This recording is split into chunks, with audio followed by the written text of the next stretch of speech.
इस वक्त बुशरा बीबी का खिताब चल रहा है जिसमें वो कायल कर रही हैं अपने वर्कर्स को और अपने सपोर्टर्स को कि 24 नवंबर का एहतजाज क्यों ज़रूरी है। और पाकिस्तान तहरीक इंसाफ की बिहाइंड द सीन एक अहम वज़ीर के साथ मुज़ाकराती अमल भी आगे चल रहा है जिसको हुकूमत और इस्टेब्लिशमेंट दोनों की हमायत हासिल है। लेट्स होप कि कोई रास्ता निकल आए जो पाकिस्तान के सियासी मफादात और पाकिस्तान की इंटरनल सिचुएशन दोनों के लिए इस वक्त ज़रूरी है। सज्जाद मुस्तफ़ा सैयद साहब चेयरमैन पाशा हमें ज्वाइन कर रहे हैं। आपको सज्जाद साहब खुश आमदीद कहता हूँ प्रोग्राम में। पाकिस्तान में थैंक मैंने यू। शायद रिसेंट शुक्रिया। पास में कोई इतना गैर संजीदा रवैया किसी एक सब हैसियत का या किसी अहम ओहदे पर मौजूद शख्स का नहीं देखा जितना वीपीएन को हराम या हलाल कराने के ऊपर जब गुफ्तगू शुरू हुई। तो पाकिस्तान में एक सेक्टर जो कमा के दे रहा है पिछले चंद सालों में और ख़ुद से कमा के दे रहा है, हुकूमत से कोई पैसे नहीं मांग रहा, वो है आईटी और आईटी इनेबल्ड सर्विसेज। सज्जाद साहब, ये जो कुछ हम इंटरनेट बंद करके और वीपीएन के ऊपर फतवे जारी करके इसके साथ खेल रहे हैं, इसकी कितनी कीमत है? कुछ आपने इसका जायज़ा लिया? सर, हमारे लिए तो इंटरनेट लाइफलाइन है। जस्ट टू कुछ स्केल अगर मैं आपको बताऊं तो इस वक्त जो सबसे कंजर्वेटिव एस्टिमेट है वो ये है कि हम सालाना 3.2 बिलियन 3.2 अरब डॉलर का फॉरेन एक्सचेंज पाकिस्तान में लेके आ रहे हैं। ये सिर्फ हमारी बड़ी कंपनीज हैं, फ्रीलांसर्स इसके अलावा हैं। और अगर जो हमने बहुत कंजर्वेटिव एस्टिमेट लगाया है, जो हमने देखे हैं, हमारे 30% ऑर्डर बुकिंग कम हुई है जब से ये अभी डिसरप्शन शुरू ही नहीं हुई, अभी अनाउंस हुई है। जिसका अंदाजा आप हमने ये लगाया कि अगले साल तकरीबन 1 अरब डॉलर का हमें बैठे बैठाए नुकसान हो जाएगा। और इसके आप बाद कह जब रहे अगर तीस 30 नवंबर फीसद के बाद ऑर्डर्स में पॉलिसी। कमी आई है? 30% ऑर्डर्स में कमी आई है, ये इंटरनेट की जो रफ्तार मुतासर होने से जब से ये फायर वॉल वगैरह इन्होंने लगानी शुरू की है, 30% आपके ऑर्डर्स कम हुए हैं। जी, एब्सोल्युटली। और अभी अभी जब ये डिसरप्शन कम होती है या बंद होती है, मैं आपको जरा इसका एस्टिमेट और स्केल बता दूं। अभी जब पीछे लास्ट वीक इन्होंने 2 घंटे के लिए वीपीएन सारे बैन किए थे, सिर्फ एक कंपनी की हमारी जो पेनल्टी थी वो $2 मिलियन थी।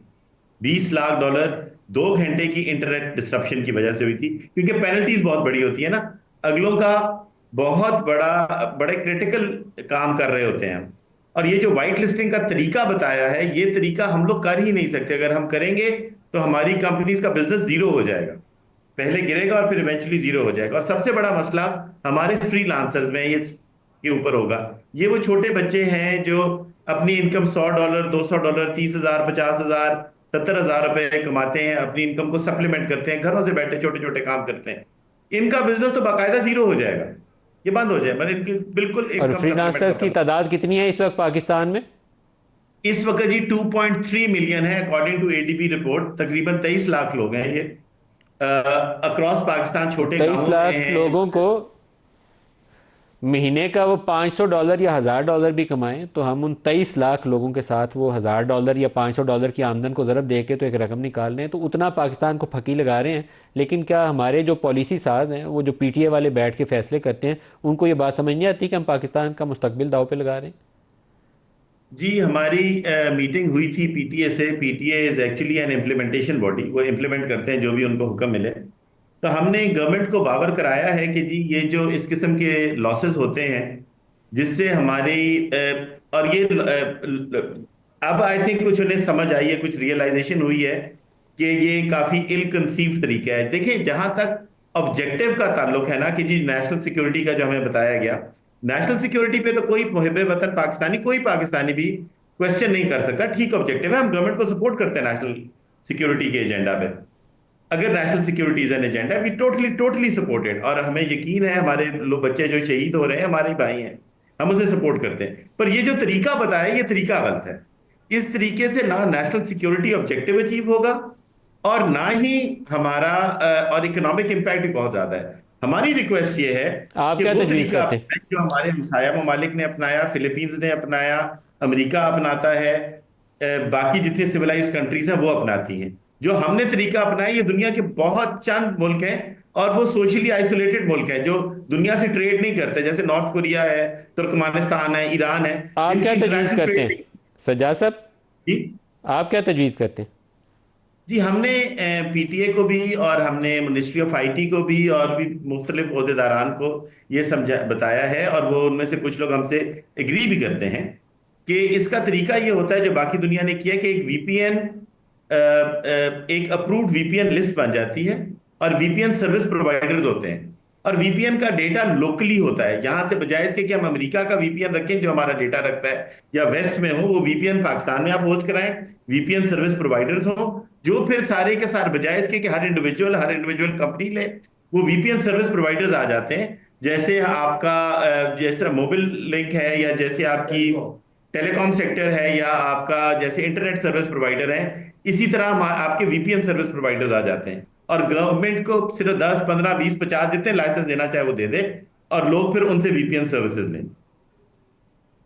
और ये सारी दुनिया कर रही बुनियादी है। तौर पर तो इंटरनेट की जो बंदिश है ये बिल्कुल एक ऐसा है कि जैसे आप कत्ल कर दें इस पूरे सेक्टर को, उसके मुतरादिफ है। तो जिस सेक्टर ने आपको कमा के देना है और आपसे कुछ ले नहीं रहा, वहाँ तो इंटरनेट के साथ छेड़छाड़ एक बिल्कुल ऐसी बड़ी गलती है जो पाकिस्तान के मुस्तकबिल को दाव के लगाने के मुतरादिफ है। सज्जाद साहब, इस पे जी हाईएस्ट सर। लेवल पे आपको पाशा को regularly I think public reports जारी करनी चाहिए अवेयरनेस की खातिर। शायद हमारे पॉलिसी साजों को जल्दी बात समझ आ जाए, अगर आसानी से वैसे नहीं आ रही तो आप वन पेजर जी बुलेट सर। पॉइंट्स बना के ना रोज़ाना अपडेट किया करें। जी जी, हमने बताया है कि आईटी सर्विसेज जो हैं इस वक्त फास्टेस्ट ग्रोइंग इंडस्ट्री है जी। वी आर द लार्जेस्ट, हम यूथ के सबसे बड़े एम्प्लॉयर हैं, हम हाईएस्ट टैक्स पेयर्स हैं, हम 40% ग्रो कर रहे हैं, और 5 साल में हम $15 billion second only to textile हो जाएंगे। हमारे जो डायरेक्ट एम्प्लॉयज हैं वो तकरीबन 6 लाख से ज्यादा हैं। फ्रीलांसर्स अगर हमारे साथ मिला दें तो तकरीबन 30 लाख लोगों को हम डायरेक्टली एम्प्लॉय करते हैं, और इनडायरेक्टली हमारे ये नंबर कहीं ज्यादा है। हमारी सिर्फ ये रिक्वेस्ट, और हम गवर्नमेंट से unlike other sectors like agriculture etcetera etcetera, हमारी कोई इनपुट नहीं होती। हमारे इस यूथ जो है हम उनको यूज करते हैं। और सरप्राइजिंग जिस बात पे हम हैरान हैं वो ये है कि पिछले चंद सालों में गवर्नमेंट ने इस पे बहुत काम किया, स्किल डेवलपमेंट पे इतना इन्वेस्ट किया, हम tech destination of Pakistan declare हुए। इस साल पाकिस्तान दुबई में जाइटेक्स में we are the tech destination of the world, और दुनिया को हमने अपनी स्ट्रेंथ बावर करवाई। और हम कुछ नहीं चाहते, हम सिर्फ ये चाहते हैं हमें काम करने दिया जाए। और अगर इंटरनेट की जो भी नेशनल सिक्योरिटी के इश्यूज हैं हम गवर्नमेंट के साथ खड़े हैं, हम उन्हें सॉल्व करेंगे। सिर्फ रिक्वेस्ट ये इस तरीके से ना करें, जो तरीका उन्होंने बताया हम सज्जाद तरीके मुस्तफा पे सैयद एतराज साहब, है, चेयरमैन हमें पास, पे शुक्रिया एतराज है। आपने हमें ज्वाइन किया। इस वक्त बुशरा बीबी का एक एड्रेस चल रहा है, तो बड़ी इंपॉर्टेंट डेवलपमेंट है, और उसके साथ ये ज़रूरी, शायद बहुत ही ज़रूरी है वो, कि जहां बातचीत के अमल के अंदर इमरान खान को या इमरान खान की पार्टी के एक या दो मरकज़ी शख्सियात को इंगेज किया गया है, वहीं बुशरा बीबी को लूप में लिया जाए, क्योंकि फ़ैसला साजी में हालिया तकरीर के बाद लगता है कि इनका इफेक्टिवली रोल काफ़ी ज़्यादा बढ़ गया। तो अगले 2-3 रोज़ के अंदर ऐसी मुस्बत पेशरफ्त हो जाए कि ये सियासी तनाज़ात पीछे चले जाएँ और एक हल की तरफ पाकिस्तान को आगे ले जाया जा सके। आज से इतना ही, इजाज़त दीजिए। अल्लाह हाफ़िज़।